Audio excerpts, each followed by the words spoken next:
السلام عليكم ورحمة الله وبركاته. إن الحمد لله نحمده ونستعينه ونستغفره ونعوذ بالله من شرور أنفسنا ومن سيئات أعمالنا. من يهده الله فلا مضل له ومن يضلل فلا هادي له. وأشهد أن لا إله إلا الله وحده لا شريك له وأشهد أن محمدا عبده ورسوله لا نبي بعده. وبعد. Para hadirin jamaah Masjid Al-Irsyad yang saya muliakan, kita akan melanjutkan pembahasan tentang hal-hal yang bisa membatalkan keimanan kita. Pertemuan yang lalu telah saya sampaikan pentingnya kita memahami hal-hal yang membatalkan Islam dan hal-hal yang membatalkan iman. Dan insyaallah pada malam hari ini kita akan memulai menyebutkan apa-apa yang membatalkan keimanan. Sebelum saya menyebutkan apa-apa yang membatalkan keimanan, kita perlu memahami bahwa yang bisa membatalkan keimanan dan menghapus keimanan kita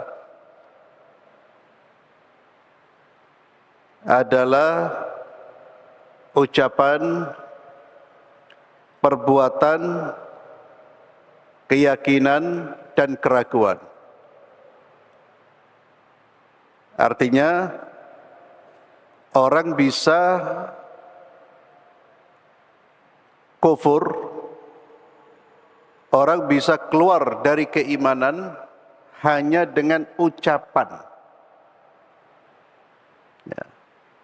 Atau orang bisa keluar dari keimanan dengan perbuatan, atau orang bisa keluar dari keimanan dengan keyakinan, atau orang bisa keluar dari keimanan dengan keraguan. Maka hal yang bisa menyebabkan orang keluar dari Islam, ya, bisa melalui ucapan atau perbuatan atau keyakinan atau keraguan-raguan. Ini merupakan keyakinan ahli sunnah wal jamaah. Keyakinan ini menyelisihi keyakinan Murji'ah, kelompok yang keluar dari ahli sunnah, yang meyakini bahwa kekufuran itu tidak akan terjadi kecuali dengan keyakinan. Jadi perbuatan apapun, perkataan apapun, kalau tidak disertai dengan keyakinan, maka orang yang bersangkutan tidak kufur. Ini pemikiran yang keliru, yang bertentangan dengan apa yang diyakini oleh Ahlus Sunnah wal Jamaah. Ya, contohnya orang-orang Murji'ah yang mengatakan kekufuran itu hanya dengan keyakinan. Mereka akan mengatakan orang yang menghina, mencela syariat atau melakukan perbuatan-perbuatan yang menunjukkan kekufuran, bagi mereka itu tidak kufur selama yang bersangkutan masih, atau selama yang bersangkutan itu melakukan hal tersebut tidak disertai dengan keyakinan. Namun Ahlu Sunnah mengatakan, berpendapat bahwa ada perkataan walaupun apa keyakinan yang diyakini, Tapi jika seseorang mengatakan kata-kata ini, mengucapkan kata-kata ini, dia kufur. Ya, nanti akan kita sebutkan. Mau dia meyakini apa yang dia ucapkan atau itu hanya sekedar candaan. Ya. Maka tidak dilihat keyakinan jika seseorang mengucapkan kata-kata yang memang di dalam syariat dianggap kekufuran. Ya. Ini juga harus kita garis bawahi. Kata-kata yang di dalam syariat dianggap sebagai kekufuran. Artinya kita mengatakan ini perkataan kufur itu harus berdasarkan dalil yang pasti di dalam Al-Quran maupun di dalam sunnah Rasulullah sallallahu alaihi wasallam. Ya. Jadi orang bisa murtad, bisa keluar dari Islam, bisa disebabkan ucapan, bisa disebabkan perbuatan, bisa disebabkan keyakinan atau asyak, keraguan-raguan. Contoh di antara perbuatan yang membatalkan iman, ya, yang membatalkan iman terkait dengan ucapan, yakni ucapan-ucapan yang membatalkan iman, di antaranya mencaci Allah Azza wa Jalla, mencaci maki Rasulnya Muhammad sallallahu alaihi wasallam atau salah satu Rasulnya, atau mencaci maki malaikat-malaikat Allah.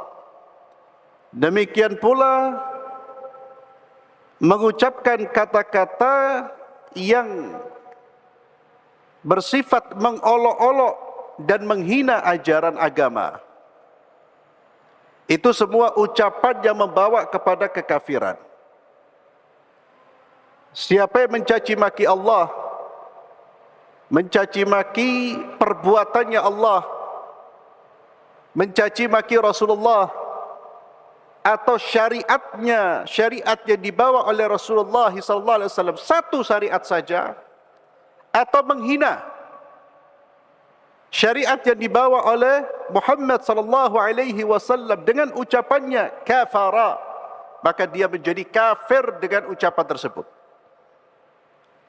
Dalilnya adalah firman Allah Subhanahu wa taala di dalam surat At-Taubah ayat 65 66,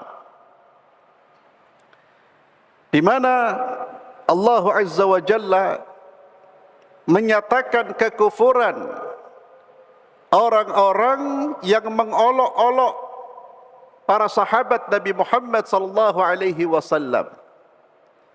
Mereka yang mengolok-olok para sahabat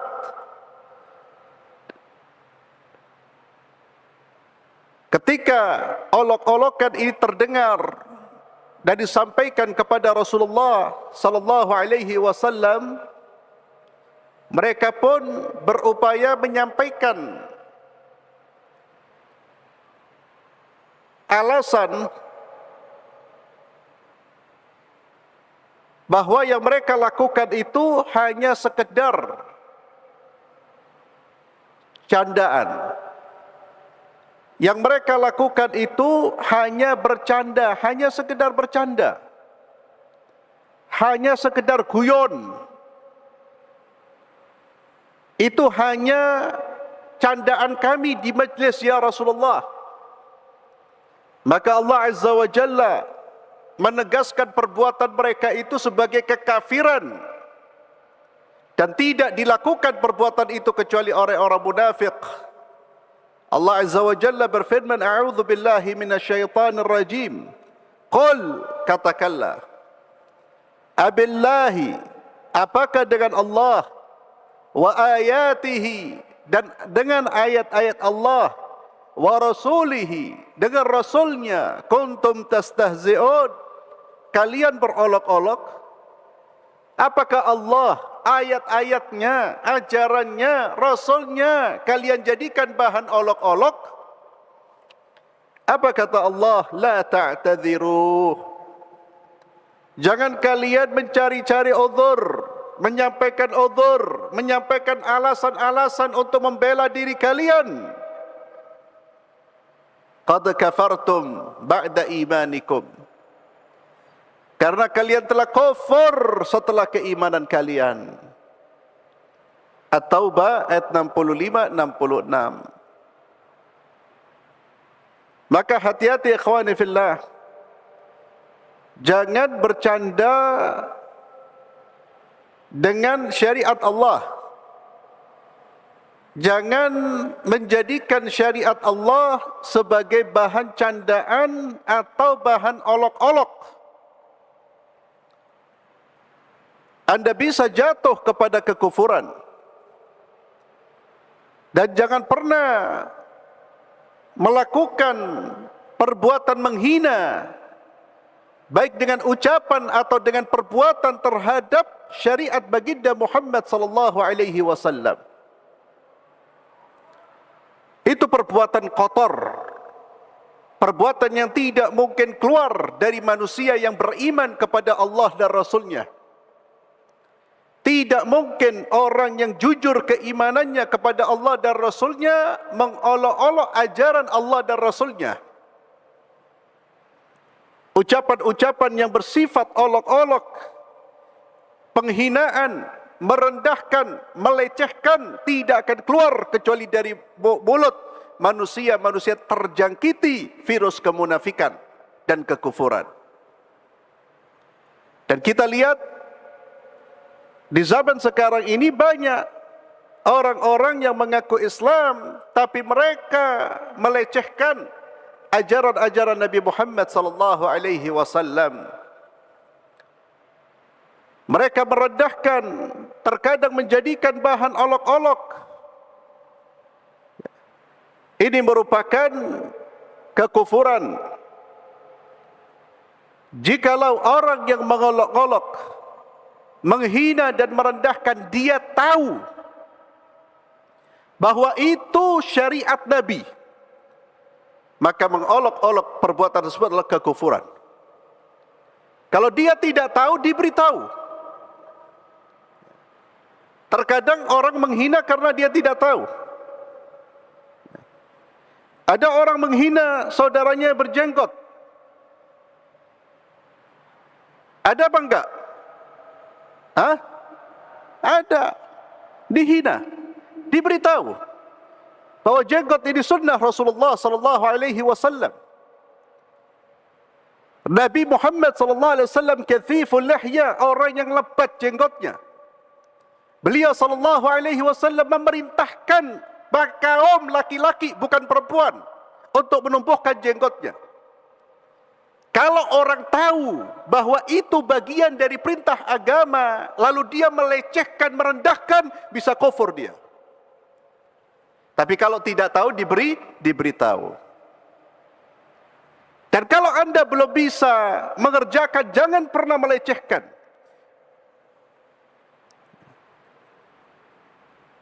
Dan masih banyak contoh yang lain. Saya kasih contoh jenggot ini karena banyak, Pak. Bahkan sampai mohon maaf, tokoh masyarakat yang katanya bergelar kiai, mohon maaf. Tapi tidak semua. Oknum-oknum melecehkan orang-orang yang menggunakan jenggot. Dan ini harus disampaikan. Rasulullah dan semua madhab, apalagi madhab Syafi'i, semua mengatakan di antara sunnah Rasulullah sallallahu alaihi wasallam bagi kaum laki-laki adalah berjenggot. Ya. Ajaran Rasulullah SAW sepakat. Ya. Siapa yang melecehkan itu? Ya. Ini perlu saya sampaikan karena ini menjadi fenomena yang terjadi di tengah-tengah masyarakat. Ya. Dan sunnah-sunnah yang lain. Kalau sekali lagi, kalau Anda belum mampu mengerjakan, ya jangan pernah melecehkan, jangan pernah menghina, dan jangan pernah ikut-ikutan memerangi sunnah tersebut. Itu masalah yang wadih, masalah jelas. Demikian pula sunnah-sunnah yang lain, ma'asyiral muslimin. Termasuk hadis-hadis Rasulullah sallallahu alaihi wasallam, jangan dibuat mainan. Ayat-ayat Allah jangan dibuat mainan. Ya. Terkadang ada orang guyonan dengan ayat-ayat Allah. Antum harus ingatkan, ya akhi, kalau antum bercanda silakan, tapi jangan bercanda dengan menggunakan ayat-ayat Allah. Maka dulu para ulama marah besar ketika ada seorang pemuda yang bermain bola, lalu ketika dia menggiring bolanya, dia mengucapkan apa? Da'ha fa innaha ma'murah. Ya, biarkan bola ini, karena bola ini dia digiring oleh Allah. Yakni dia diperintah oleh Allah. Ucapan itu mengutip ucapan Rasulullah sallallahu alaihi wasallam ketika beliau menaiki ontanya dan para sahabat berebut untuk menjamu Rasulullah sallallahu alaihi wasallam ketika berada di Madinah. Para sahabat berebut untuk menjamu Rasulullah. Maka Rasulullah mengatakan, da'ha, biarkan, karena dia sedang diperintah oleh Allah. Ucapan itu dipakai untuk apa? Untuk bola yang sedang digiring. Itu para ulama marah besar. Ya. Jadi jangan bermain-main ikhwani fillah dengan ayat-ayat Allah. Ingat, urusan agama ini urusan yang sakral.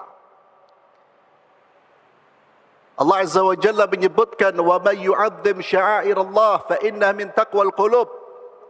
Siapa yang mengagungkan syiar-syiar Allah, sesungguhnya pengagungan terhadap syiar-syiar Allah itu bagian dari ketakwaan hati. Maka orang yang bertakwa, semakin kuat takwanya, semakin besar pengagungan dia terhadap syiar-syiar Islam. Apa itu syiar-syiar Allah? Semua yang diperintahkan oleh Allah, semua yang diajarkan oleh baginda Muhammad sallallahu alaihi wasallam, itu adalah syiar Islam. Jangan pernah bermain-main dengannya. Islam tidak melarang kita bercanda. Islam tidak melarang kita untuk guyon. Tapi Islam melarang kita guyon dengan bahan agama Allah subhanahu wa ta'ala. Demikian pula yang terjadi di televisi kita. Ya. Beberapa kali kasus komedian membawa-bawa agama dalam candaan-candaan mereka. Ingatkan tentang surat At-Taubah ayat 65-66. Qul abillah wa ayatihi wa rasulihi kuntum tastahzi'un la ta'tadhiru. Apakah dengan Allah, ayat-ayat Allah, Rasulnya kalian mengolok-olok? Jangan pernah mengolok-olok apa yang dibawa oleh baginda Muhammad sallallahu alaihi wasallam. Wallahi, manusia terburuk adalah manusia melecehkan apa yang dibawa oleh Rasulullah, apapun yang dibawa oleh beliau. Dan itulah musuh kita bersama. Apalagi dianggap tokoh.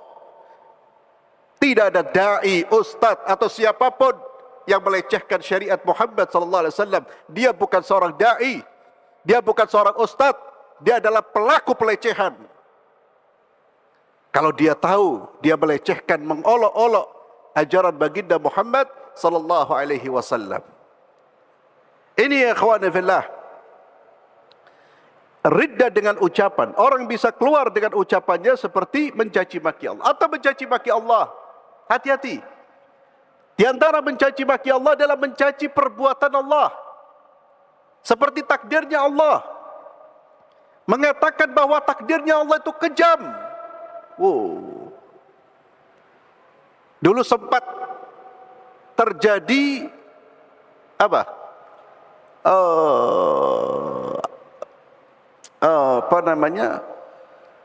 Ketika ada seorang ya yang melantunkan lagunya takdir itu kejam, ya kurang lebih seperti itu. Itu kan sempat rame itu. Ya, ini tidak benar. Na'udzubillah. Takdirnya Allah kejam. Allahu Akbar. Dan itu terucap, ikhwani fillah. Ya. Allah mengatakan Allah tidak adil. Ya. atau mengatakan bahwa hukumnya Allah tidak adil. Ini aturan waris, pembagian waris, laki-laki 2, perempuan 1, tidak adil. Hati-hati Pak, Anda bisa kufur. Na'udzubillah. Kalau sudah Allah yang dia gugat, apa yang tersisa dari keyakinan dia kepada Allah? Apa makna dari iman? Al-imanu billahi wa rasulih. Dan subhanallah, seperti yang pernah saya sampaikan dan diingatkan oleh para ulama, kekufuran ini banyak dilakukan, banyak diucapkan. Kemudian ikhwan fillah azallahu wa iyyakum, di antara ucapan yang mendatangkan kekufuran adalah orang yang mengucapkan bahwa dirinya nabi, ya, atau dia membenarkan orang yang mengaku sebagai nabi. Kufur. Ada apa enggak orang yang mengaku dirinya nabi? Ada. Ada apa enggak orang yang membenarkan nabi setelah Nabi Muhammad SAW? Ada apa enggak? Ada. Ya. Bahkan yang lebih parah, ada orang wanita mengaku malaikat Jibril. Malaikat Jibril, bawa anjing malaikat Jibrilnya. Yang ngono dipercaya Pak. Dipercaya, bukan ada pengikutnya, bukan dimasukkan rumah sakit jiwa, tidak. Ya. Justru diikuti, alhamdulillah, sekalipun ya dianggap sebagai melakukan pelecehan agama. Orang macam-macam. Ya. Karena Allah Azza wa Jalla menyatakan bahwa Nabi kita adalah Nabi yang terakhir, khatamun nabiyyin, penutup para nabi. Siapa yang mengatakan bahwa ada nabi setelah Nabi Muhammad sallallahu alaihi wasallam, maka dia kufur. Atau dia membenarkan orang yang mengaku nabi, dia kufur kepada Allah Azza wa Jalla. Kemudian orang yang mengaku mengetahui ilmu gaib, ya, atau dia membenarkan orang lain tahu ilmu gaib. Allah Azza wa Jalla berfirman di dalam surat An-Naml ayat 65. A'udzu billahi minasyaitonir rajim. Qul la ya'lamu man fis samawati wal ardil ghaiba illa Allah. Katakanlah ya Muhammad sallallahu alaihi wasallam, la ya'lam, tidak mengetahui siapa yang ada di langit dan di bumi urusan gaib kecuali siapa? Allah Azza wa Jalla. Demikian pula Allah Azza wa Jalla berfirman kepada nabinya Muhammad sallallahu alaihi wasallam, "Qul la amliku li nafsi naf'an wa la darran illa ma syaa Allah." Katakanlah ya Muhammad sallallahu alaihi wasallam, la amliku li nafsi, aku tidak memiliki untuk diriku kemanfaatan, memberi manfaat atau menolak mudarat kecuali apa yang dikehendaki oleh Allah Subhanahu wa taala. Walau kuntu a'lamul ghaiba lastakthartu minal khair wa ma massani as-su. Dan kalau seandainya aku mengetahui perkara-perkara gaib, kata Nabi, kalau seandainya aku mengetahui perkara-perkara gaib, sungguh aku akan memperbanyak kebaikan dan tidak akan sedikit pun keburukan menimpa diriku. Surat Al-A'raf ayat 188. Dan ayat-ayat yang lain yang menyatakan bahwa yang mengetahui ilmu gaib adalah Allah Subhanahu wa ta'ala. Siapa yang mengaku dirinya tahu seluruh perkara gaib, tahu ilmu yang ada di Lauhul Mahfuz, maka dia telah mendustakan ayat-ayat Allah Azza wa Jalla. Dia telah menyatakan, dia telah menyematkan di dalam dirinya sifat dari sifat-sifat Allah, alimul ghaibi wasyahadah. Dan keyakinan ini ikhwani fillah diyakini oleh sebagian kalangan, entah itu kepada syekhnya, gurunya, Ya, guru saya ini tahu segala-galanya. Guru saya ini tahu kapan dia mati, dia tahu. Oh, Allahu Akbar. Lebih mulia, lebih agung daripada Muhammad sallallahu alaihi wasallam. Dari para nabi. Guru saya ini tahu. Ya. Dia bisa tahu apa yang akan terjadi di kedepannya. Hadzal ghulu. Dan penyebab orang jatuh kepada kekufuran adalah al-ghulu, sikap berlebihan, sikap kultus kepada manusia. Itulah yang menjatuhkan orang-orang yang menghormati Nabi Allah Isa alaihi salatu wassalam dengan penghormatan berlebihan jatuh kepada kekufuran. Ketika mereka mengatakan sesungguhnya Isa adalah anak Tuhan. Dari mana? Dari pengkultusan, dari berlebihan dalam memuji. Hati-hati ikhwan fillah. Maka tidak ada tahu yang gaib. Oleh karena itu orang-orang yang mengaku mengetahui hal-hal gaib adalah manusia terburuk. Dan kita dilarang untuk mendatangi mereka. Seperti para dukun, tukang ramal. Termasuk yang berbahaya adalah menebak apa yang akan terjadi dengan oh, Anda ini bintangnya ini berarti masa depan Anda cerah. Ya. Anda ini bintangnya ini. Allahu Akbar. Ya, itu perbuatan yang berbahaya sekali ikhwani fillah. Tidak ada yang tahu perkara gaib kecuali Allah Subhanahu wa taala. Kemudian di antara kekufuran dengan perkataan adalah berdoa kepada selain Allah. Orang meminta kepada selain Allah.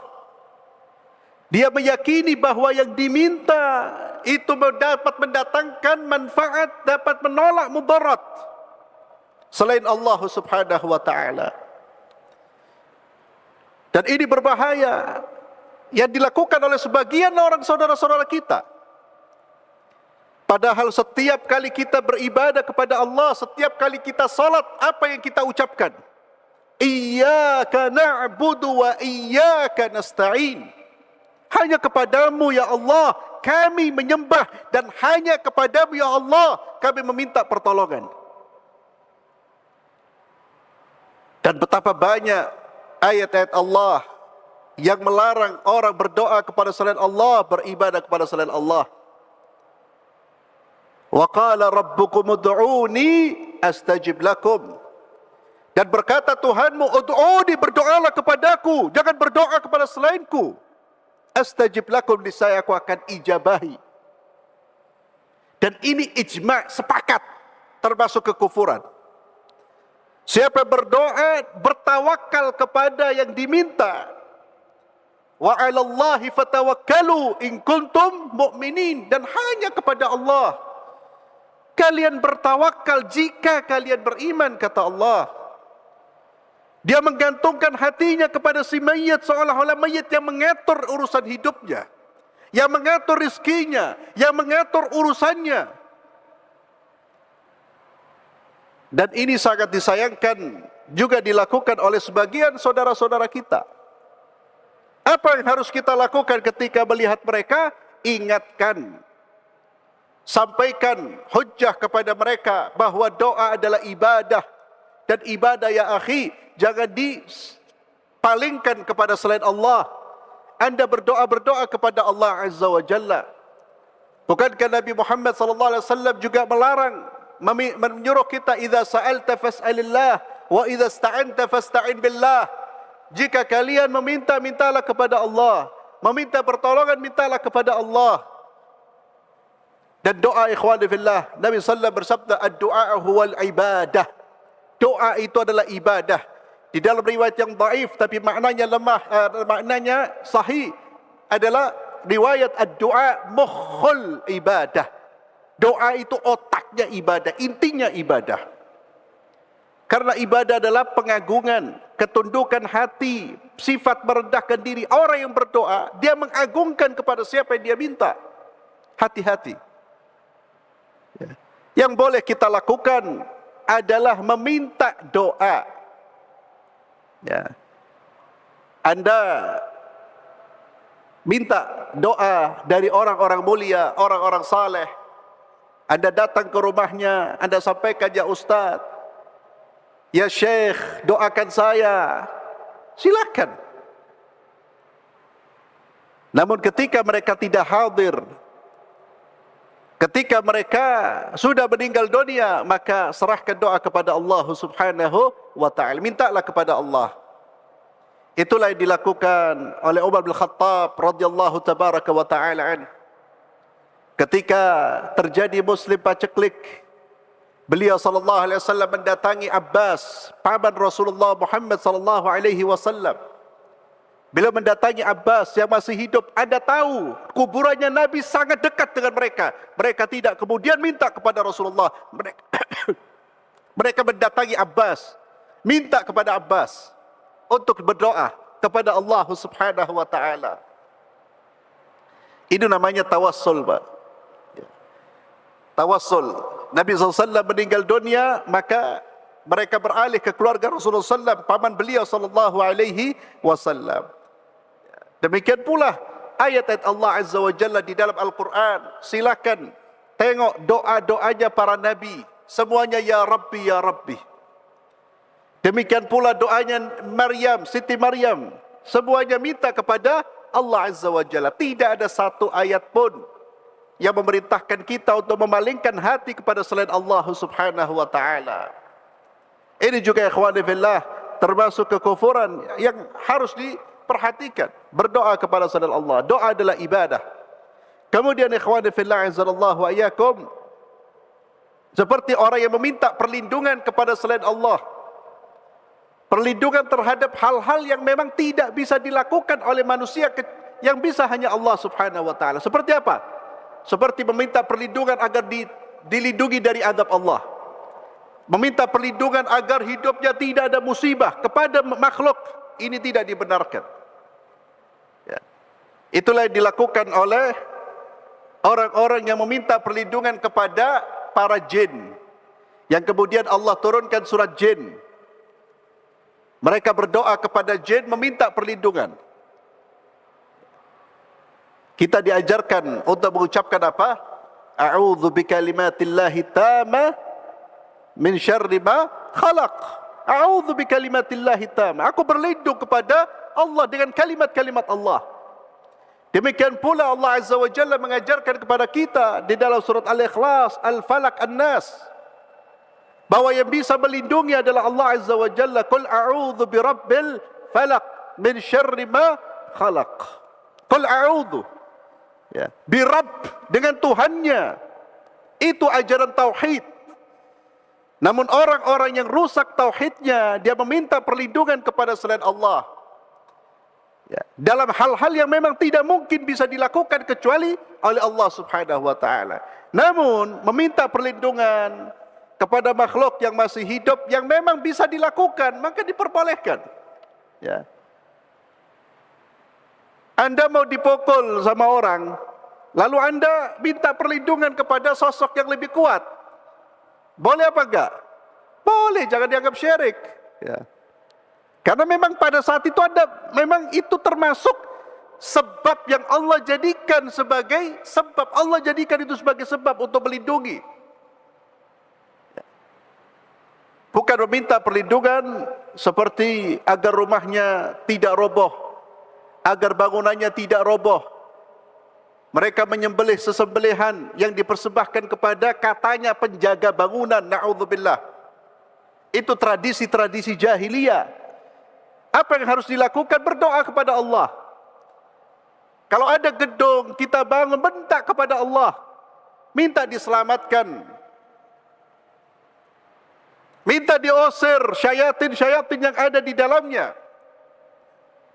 Wallahu alam bisawab. Dan ini ikhwani fillah masih terjadi, ya. Saya mendengar bahkan sampai zaman sekarang, ketika ada beberapa orang membangun bangunan, itu mereka yang membangun itu menyembelih kurban, kemudian dibiarkan. Ya, ibaratnya sesajen. Dibiarkan. Untuk siapa? Dipersembahkan untuk jin penjaga bangunan itu. Na'udzubillah. Padahal Allah Azza wa Jalla berfirman, "Fasalli li rabbika wanhar." Dan itu dari keyakinan yang rusak. Keyakinan tauhidnya yang rusak. Padahal yang menciptakan, mengatur, menjaga siapa? Hanya Allah. Itulah yang kita ucapkan setiap saat. Alhamdulillahi Rabbil Alamin. Rabbun itu pencipta, pemilik, penjaga, penguasa, pengatur. Itu makna dari Rabb. Kita mengatakan Rabbul Alamin hanya Allah. Wallahu alam bissawab. InsyaAllah kita lanjutkan pada pertemuan berikutnya. Kita akhiri dengan doa kafaratul majlis. Subhanakallahumma bihamdik. Asyhadu an la ilaha illa anta astaghfiruka wa atubu ilaik. Assalamualaikum warahmatullahi wabarakatuh.